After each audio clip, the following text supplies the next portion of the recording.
Pelo sinal da Santa Cruz, livrai-nos Deus, nosso Senhor, dos nossos inimigos. Em nome do Pai, do Filho e do Espírito Santo. Amém. Podemos sentar. Meus amados irmãos, em nosso Senhor Jesus Cristo. Então chegamos hoje, pela graça de Deus, ao segundo domingo do Advento e assim damos mais um passo ao encontro do Senhor que vem. E hoje a liturgia da igreja nos apresenta a figura do grande pregador do Advento, a figura de São João Batista. João Batista, ele foi o precursor do Senhor, ele foi suscitado por Deus para preparar o povo para receber a chegada de Jesus.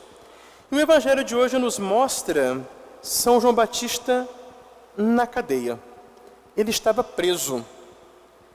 A missão de João Batista, ela aconteceu num tempo muito difícil. Aliás, quando Jesus veio, era um momento complicado na história do mundo, especialmente para o povo escolhido, o povo de Israel. O povo judeu, o país de Jesus, estava sob o domínio do Império Romano pagão, com tudo de ruim, com todas as péssimas influências que poderiam vir disso. Os judeus eram o único povo que estava se preservando em meio ao paganismo geral para receber o Salvador prometido por Deus. E vira e mexe, os judeus sofriam pressões de várias partes para poderem se comportar como os demais povos à sua volta, que tinham seus ídolos, suas superstições pagãs. Então imaginem este povo, um povo escolhido, separado por Deus, que guardava a fé no Deus verdadeiro, dominado agora por uma potência estrangeira pagã. Imaginemos quanta influência má, negativa, de paganismo estava ali circulando naquele meio. E mais, as autoridades religiosas judaicas, o sumo sacerdote do templo, ele era da seita dos saduceus. Os saduceus eram um partido religioso no tempo de Jesus que era materialista. Eles nem sequer acreditavam na imortalidade da alma e achavam que a salvação viria pela política, pelo poder temporal. Então, nessa situação, o povo estava desnorteado, desorientado. O povo sentia sede de Deus. Tanto que, quando Jesus começava a pregar, o povo se encantava com as pregações de Jesus. Mais tarde no Evangelho vamos ouvir isso. E o povo dizia: ele fala como quem tem autoridade e não como os nossos líderes. Porque faltava uma liderança para conduzir o povo para o céu. Tanto que Jesus um dia, quando olhar para a multidão, ele vai dizer, na sua vida pública: eu tenho pena desse povo, porque eles são como ovelhas sem pastor. Estão aqui perdidos. Foi nessa situação que Deus suscita João Batista. Um homem com uma palavra de fogo, um homem que quando pregava, como que trovejava a verdade.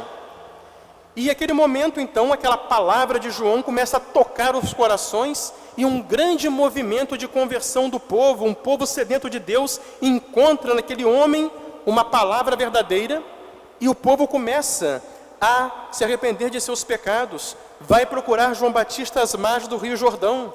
E ali João Batista fazia uma purificação simbólica nas águas do Jordão, chamava de batismo de penitência, e o povo ia ali se purificar dos seus pecados, pedir perdão a Deus. E João, pregando a verdade, destemidamente, ele não hesita em acusar também o escândalo da vida do rei. O rei da época era um pagão, Herodes, que estava ali reinando em conluio com o imperador de Roma. E João Batista vai olhar e vai apontar o dedo e vai dizer: não te é lícito viver essa vida escandalosa que é viver com a mulher do teu irmão. O rei dava um exemplo horrível, um escândalo de uma vida impura, incestuosa. Isso vai suscitar o ódio da amante do rei, que vai ficar na cabeça do rei falando, até que o rei Herodes manda prender João Batista na cadeia. Meus amados irmãos, aquela situação imediata, a chegada do Salvador, não era muito diferente da nossa hoje em dia também não. Hoje nós vemos a nossa humanidade desorientada, perdida, desnorteada. Por quê? Porque deu as costas ao Salvador enviado por Deus e escolheu voltar para um estilo de vida pagã, para o paganismo que hoje se chama secularismo, uma vida meramente secular, como se não houvesse Deus, nem alma, nem céu, nem inferno, nem salvação, como se tudo fosse aqui. Então querem colocar a salvação, a felicidade no progresso, na economia, no bem-estar temporal. Tentam construir um paraíso terreno. E nessa situação, muitos e muitos de nós católicos, muitos e muitos católicos perderam a sua identidade. Estão frios, desanimados, desmotivados, levando uma vida ao sabor desse mundo sem Deus. Por isso, cada vez mais o cristianismo ele vai desaparecendo dos ambientes sociais, porque você não encontra cristãos verdadeiros, sinceros, coerentes, convictos, que não tenham medo de se apresentar como católicos em meio ao mundo, e mesmo que o mundo reprove, coloque de lado, humilhe, despreze, zombe, não tem medo de viver conforme a sua fé, levar uma vida de amor a Deus, de amor ao próximo, de fidelidade a Deus, fidelidade à sua família, uma vida de pureza, de modéstia, de honestidade, de amor ao trabalho, de renúncia de si mesmo, de humildade. Por isso hoje, aqueles católicos fiéis que querem viver de acordo com o Evangelho, eles são perseguidos, desprezados, ridicularizados, colocados de lado como pessoas de segunda categoria. Isso aí é um fanático religioso, uma pessoa de visão fechada, atrasado. Por quê? Porque não está de acordo com a nossa mentalidade, com nossas ideologias, que com o nome de modernidade estão nos fazendo retroceder ao que há de pior, de mais selvagem, de mais desumano que a humanidade pôde conhecer. Se querem hoje justificar o assassinato de bebês inocentes no ventre materno, você quer coisa pior, mais animal, mais brutal, mais selvagem do que isso? Isso é civilização? Quando não, esses cristãos são perseguidos, são mortos pela fé, como nós temos muitos mártires hoje no mundo. Mas o Evangelho diz, meus amados irmãos, que São João Batista, da cadeia, preso, ele mandou seus discípulos irem ao encontro de Jesus. Porque João Batista, ele veio preparar o caminho do Senhor. Quando Jesus começou a aparecer, a pregar, João Batista mandou todo mundo seguir Jesus. E ele então foi preso, e ele foi desaparecendo de cena, e ele dizia: é preciso que Jesus cresça e que eu diminua. Porque uma vez que Jesus chegou, o seu papel estava acabando. Só que alguns discípulos de João não queriam seguir Jesus, queriam ficar presos com João ali.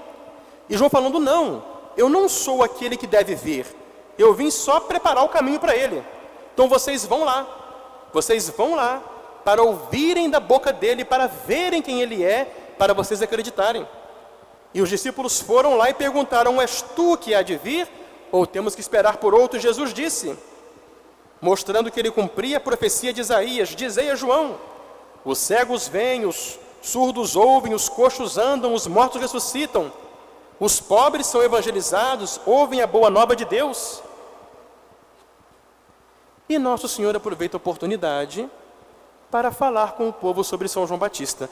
E vai dizer que a grande pregação de João não era tanto o que João falava, era sobretudo aquilo que João vivia.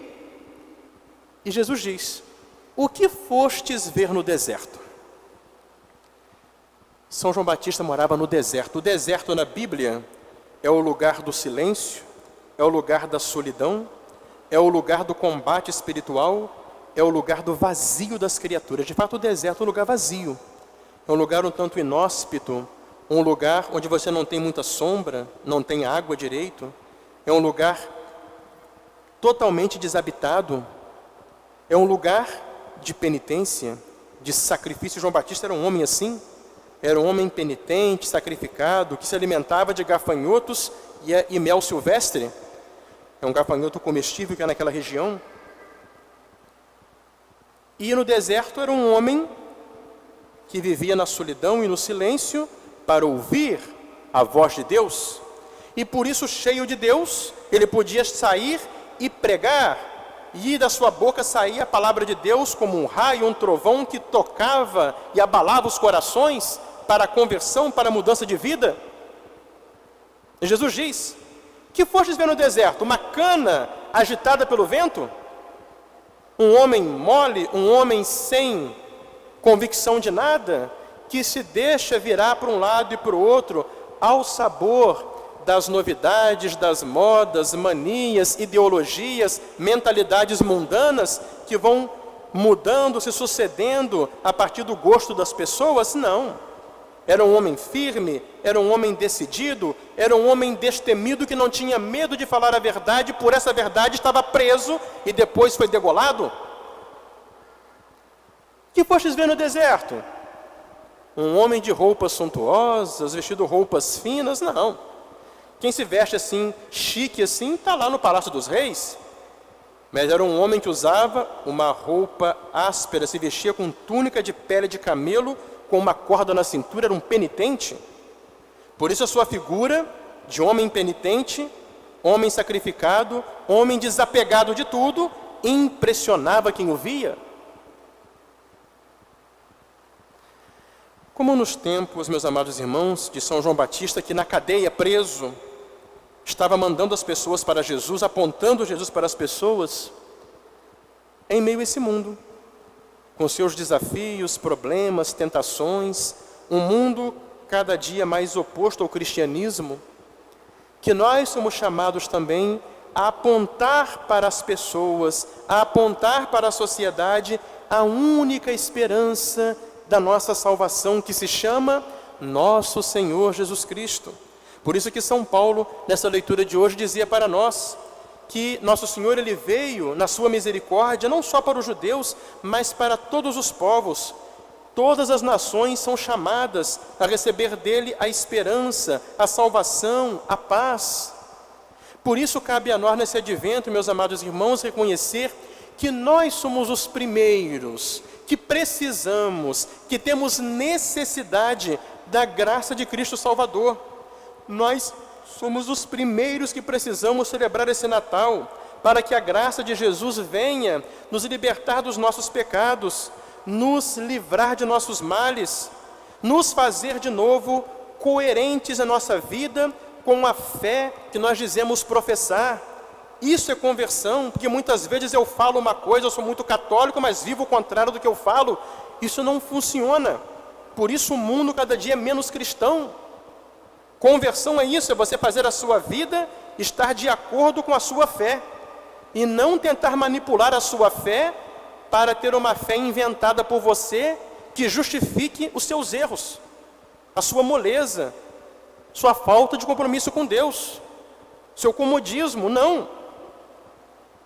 Então é tempo de nós entendermos que o advento, nós celebramos o advento porque nós precisamos sim de libertação, nós precisamos sim de conversão, nós precisamos sim de mudança, porque só assim é que nós seremos capazes, como João Batista, com firmeza, convicção, vida de oração, desprendimento, mostrar para o mundo a verdadeira e única esperança, que é Cristo Salvador. E assim nós iremos mostrar para o mundo que o mundo precisa de um Natal de verdade, que é acolher Cristo em seus corações. E assim, meus amados irmãos, com essa esperança no Salvador que vem, deixando-nos, portanto, converter e transformar por Ele, e sendo, por nossa vez, nas suas mãos, um instrumento de conversão, de anúncio, transformação da sociedade, nós possamos abrir as portas da esperança para nós e para todos. Esperança de um mundo melhor, na expectativa do mundo definitivo que há de vir, que é a glória que esperamos no céu. Em nome do Pai, do Filho e do Espírito Santo. Amém.